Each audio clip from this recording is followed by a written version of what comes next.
What's up everybody, Gomes here and welcome back.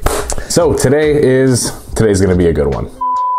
Welcome back to the channel, everybody. If this is the first video you're seeing from this channel, then a special welcome to you. Over the last couple of years, really since I started doing YouTube and Instagram stuff, I've been getting asked a lot of questions about the way I take my photos. And specifically in the last couple of months, the request for me to teach how I get my photos has been nonstop. At the end of the day, I don't have any formal skills when it comes to photography. Everything I know how to do has been mostly either self-taught or just watching and learning online. Now, I also want to make it clear, while I do love photography and while I've had a lot of fun over the years taking different types of photos, I mainly am interested in learning these things so that way I can make the best possible product photos about the products I'm passionate about. So if you're an aspiring photographer, videographer, some of this stuff might seem rudimentary to you. Keep in mind, this is not a photography channel. This is a magic and playing cards channel, and my way of editing photos and my way of taking photos may not be the same way that you take and edit your photos, and that's totally okay. Also, it's my channel and I can do whatever the fuck I want.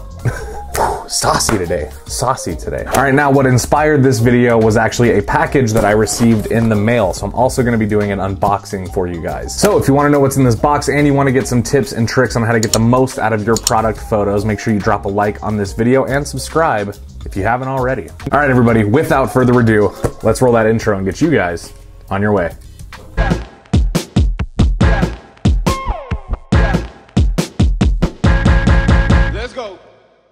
All right, now the reason why this package that I'm about to unbox was the inspiration for this video was because this is actually something that I won from a contest that I entered. If you guys are active at all on Instagram and you're in the playing card and magic community, you probably saw that Chris Ramsay and the team over at First Playing Cards recently did a giveaway. They were giving away 10 bricks of their playing cards, the first V4, and all you had to do to enter was submit a photo of your favorite used playing cards or just used cards in general. You got extra points for style, creativity, and overall photo skill. So obviously, as somebody who's always been an advocate for using my cards and as somebody who loves taking photos of cards, I saw no choice but to enter that contest. Luckily for me, I did happen to win that contest. I was one of the 10 winners, and this is my prize. And I figured, rather than review this deck, you guys have seen me review a million decks on this channel, it might be more fun to unbox it and then show you guys kind of my process for how I would photograph these cards. Now, the things that I'm gonna be going over are very important to me, and those are things that I think really contribute to an overall successful product. But first,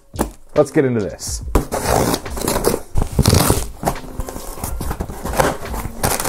Got an order receipt saying that I was a contest winner. That's cool.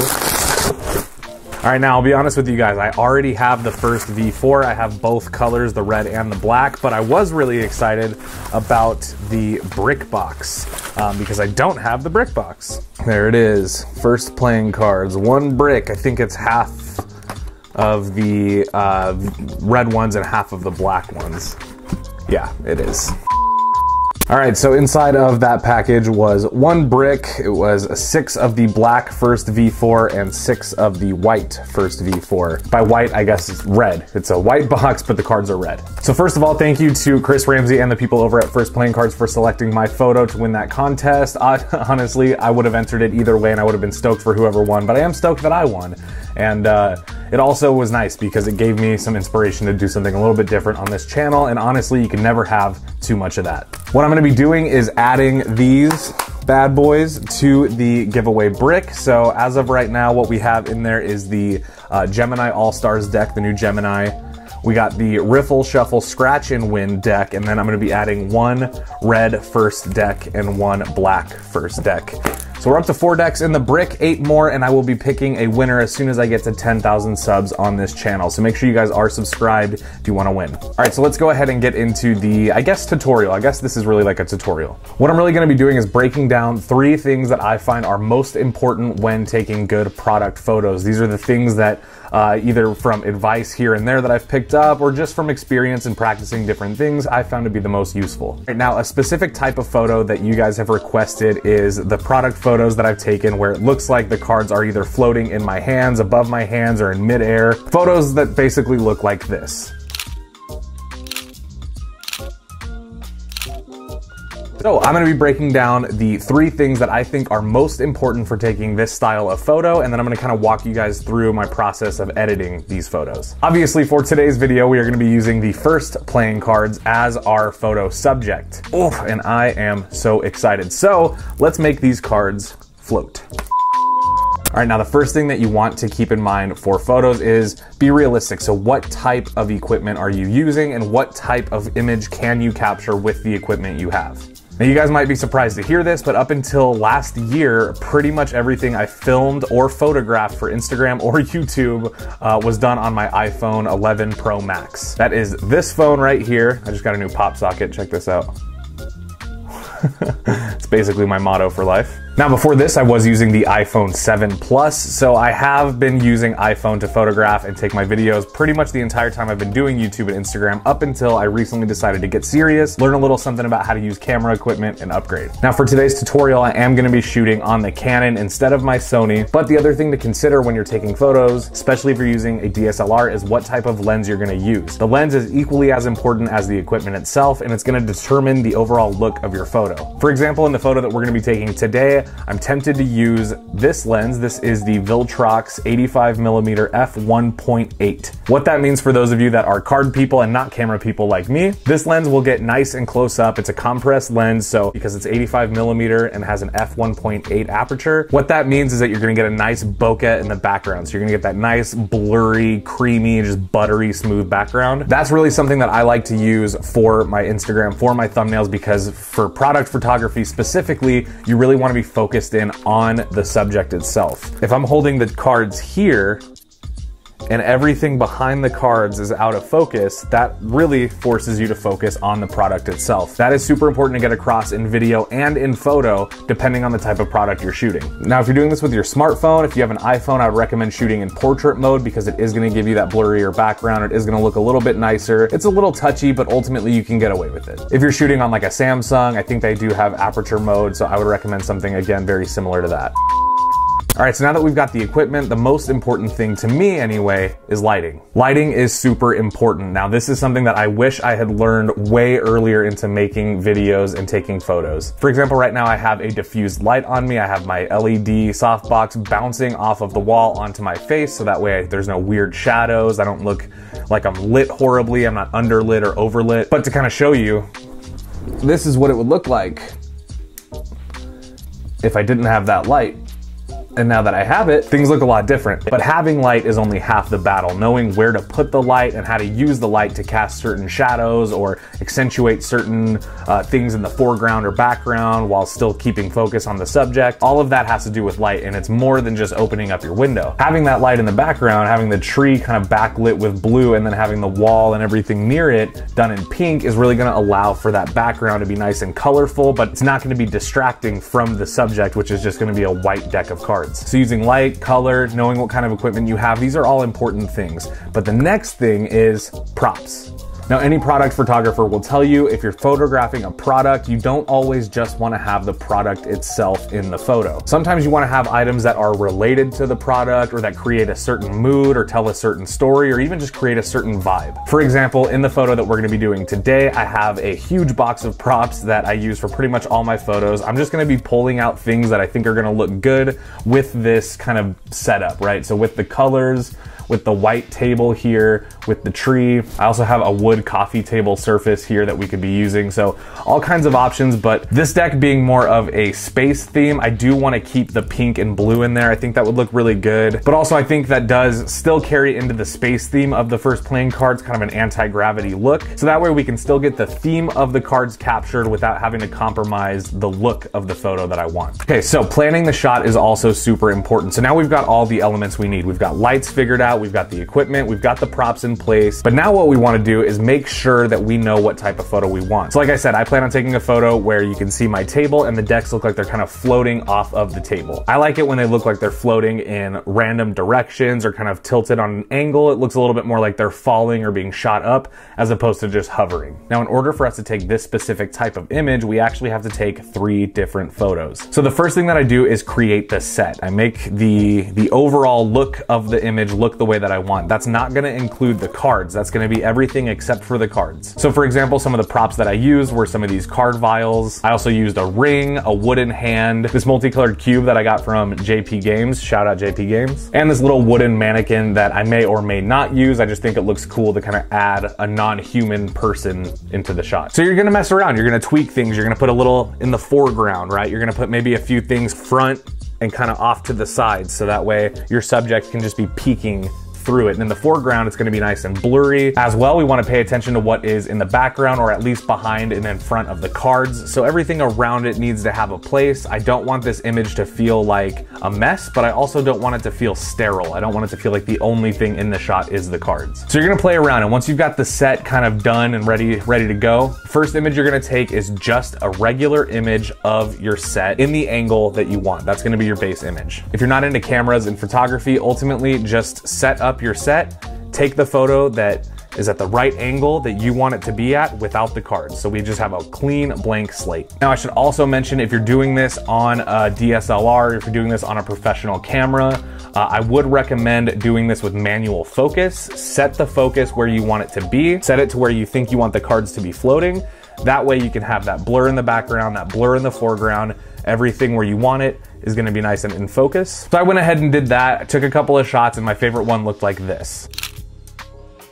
Okay, so now that we got that image, and that's our base image, that's essentially gonna be most of the picture. The next thing that we need to do is grab our subject, or in this case, subjects, which is these two decks of cards, and I wanna figure out, while they're floating, how I want them to look. Ultimately, like I said, I like to have my cards at an angle, so instead of hovering, I might have it like that, so it literally just looks like it's falling through the air. There will be different points of focus and non-focus. And then what you're gonna wanna do is take your camera, hold it where you want the cards to be floating. For example, if you have your camera on a tripod, you have it on manual focus, and your focus point is already set. Hold the cards like this. So like for me, hold it to where it's flat and you wouldn't be able to see. So for example, if we were to like erase my hand, it would look like this deck is just floating there, right? And that's essentially what we're gonna be doing. It is important that you make sure it's where you want it in the actual shot. I should mention that. These pictures should be taken at the same angle with the exact same light, so that way no matter what, the images will look like they belong together. If you try to take a picture of something like this and then you go, you know, an hour later when the sunlight's different and it's hitting the cards different, and you take a picture and it looks darker or too bright, then you try to put it on there, it's gonna look a little bit different. So you wanna make sure you have everything exact. I would recommend using a tripod for this. You can set up your camera so that way you don't have to move anything, it's there. Set your manual focus so that way you can just leave it. Then what you wanna do is bring in your subject.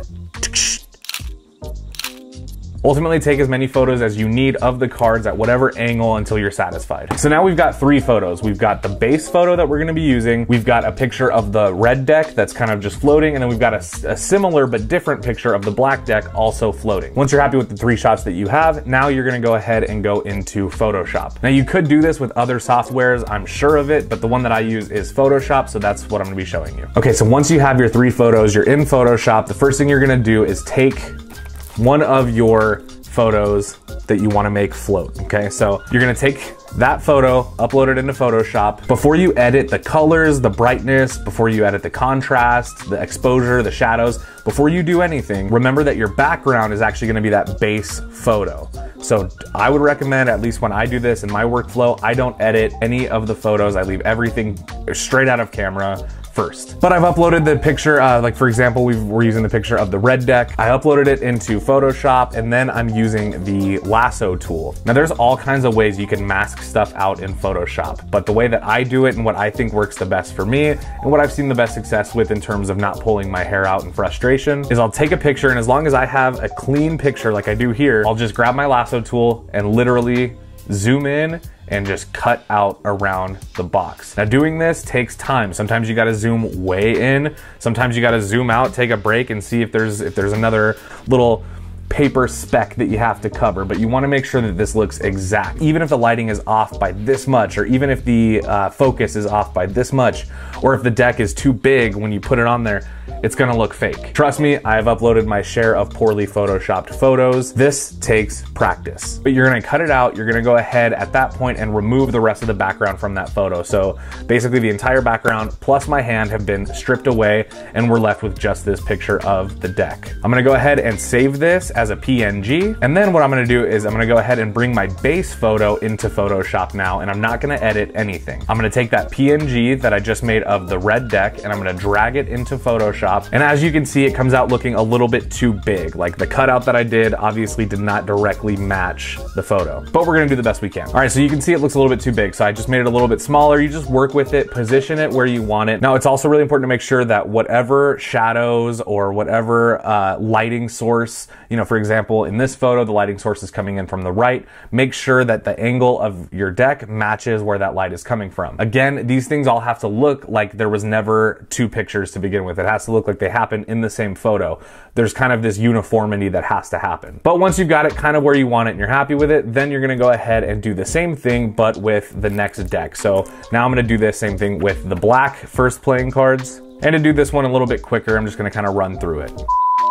Once you're done with that, you're gonna go ahead and put that one in Photoshop. You're gonna change the size, the orientation, the placement, make it look however you want until you're happy with it. Now I'm pretty happy with how this looks as a whole, but these are just basically raw images straight out of camera, unedited, kind of Frankensteined into a photo. So now I'm just gonna go ahead and merge all of these layers until it's one photo. Then I'm just gonna go ahead and play with the colors. So I'm gonna turn up the brightness a little bit. I might turn down the magenta because there's a lot of pink in this photo. Play with the contrast, really just do it until you're happy with it. Now when it comes to Photoshop, it took me hours and hours and hours before I was comfortable using Photoshop to edit all my photos. It definitely takes time, and for this style, there's some things that you might need to do to tweak it. So for example, something that I've done here is I went in for the black deck. I noticed that because the cards are floating in kind of an upwards motion, you have the black one above the white one or the red one, this is gonna be a little bit more out of focus. Now, I got this idea from watching a Peter McKinnon tutorial, and ever since then it has honestly changed the way that I look at how I take photos, because before I would try to do this and everything would be in focus and it just didn't make sense and it made the photo look like it was disconnected from the backdrop. So I went into Photoshop, I highlighted and selected just the